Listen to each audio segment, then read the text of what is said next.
Hey everybody, how you doing? Good. Oh wow! So a lot of these guys are into the sober no October. You guys doing sober October? No? Yeah, I know, right? So a couple weeks ago it got really cold, so I said screw sober October, and I just went to no shave November. And so I'm growing my winter fur. The problem with that was I needed to go somewhere yesterday, set the alarm, it didn't go off, and you know that when the alarm doesn't go off, but you're still on time if you just rush. So I was jumping around, getting dressed and stuff like that. I put my boots on, zipped them up, and I jumped up, and when I did, I ripped the hair off of the inside of both of my legs. And it hurt so bad, my eyes wanted to bleed. So if you're doing No Shave November and you're female or whatever, or a guy, I don't know, just don't use the zip up boots. Use pull-ons. So wear socks or something. So anyway, when my kid was little, the school would send out papers and they would ask his race. And what I would do is I would check other and write in polka dotted ginger. Because that's how we identify. 4% of the population is polka dotted gingers. All right, we are the true minority. So we're the true people. We're the chosen people. Yeah. So anyway, when you are a polka dotted ginger, you must go to the doctor and you must have your freckles checked, screened for cancer. So Friday I did that, and I'm sitting on the examining table in nothing but, my underclothes and that gown they give you.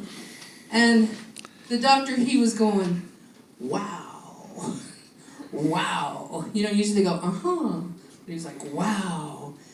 I'm like, man, that was making me really uncomfortable. And he goes, hey, I've got some medical students here. Can they come in and look at you? And I'm like, freak call if I ever heard that. Freak show about happening. And I'm like, yeah, go ahead. Because, I had a baby, and anybody's had a baby knows that everybody's seen you naked from the waist down. So, what's the medical students in the name of science? So, I thought he was going to bring in a few. There was 30 of them. Okay, and we're in, one of those small examining rooms, right? And every one of them's got a neat pin, and they're like, what's this? So they're all touching me and rapping off all these scientific names. And I'm really feeling uncomfortable. I know how the elephant man felt now, So I'm thinking, well, this is in the name of science. And then he says to me, apparently these guys had been on a scavenger hunt all day looking for freckles because they had to get all these different freckles. Well, I have 26 different types of freckles.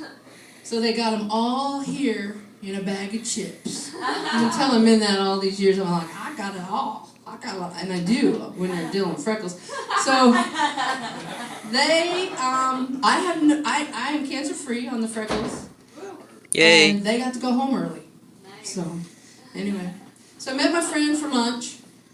And after that, I met my friend for lunch, and we just ordered, and all of a sudden her phone beeps. She looks down, she screams, oh my God. She said, I got an error message from my Roomba. It actually said, your Roomba needs attention. It is stuck near a cliff. I'm like, did you move to the mountains? Where's your damn Roomba? So we turn on the cameras at her house, because we're like tech wizards, and her Roomba is under the dining room table, just ramming the dining room table. And I'm thinking, what, your Roomba's a drama queen? It's telling you, I'm gonna jump, I can't get my way. And I'm thinking, my Roomba's name is Javier. He starts screwing with me, he's going in the closet. I'm gonna go back to the upright Hoover. I'm thinking, what, do they still feel dirty after you empty their little dust bin? Are we gonna have to get therapy for our Roombas? Are they going to start this stuff and that we're going to have to deal with all this emotional garbage with our Roomba? I'm not sure. But like I said, mine's going in the closet. And then I realized, maybe he was the one who turned off my alarm that morning. I don't know. Yeah, don't know what they're up to. But anyway, what do you guys think of gender neutral bathrooms? You good for them? You good for them? Yeah. Well, I went.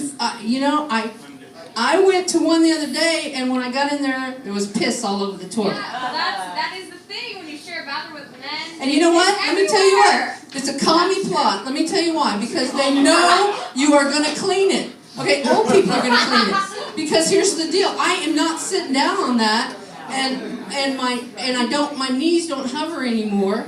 So, and my bladder's too weak for me to turn around and back up. So, what are my choices? I get to clean.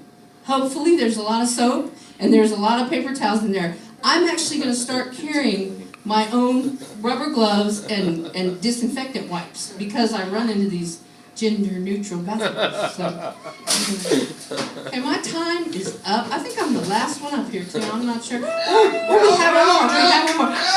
Okay. I'm sorry. Don't get excited. So anyway, hey. I'm on Instagram. I'm a ham. Come be my fan. You can find me on Instagram.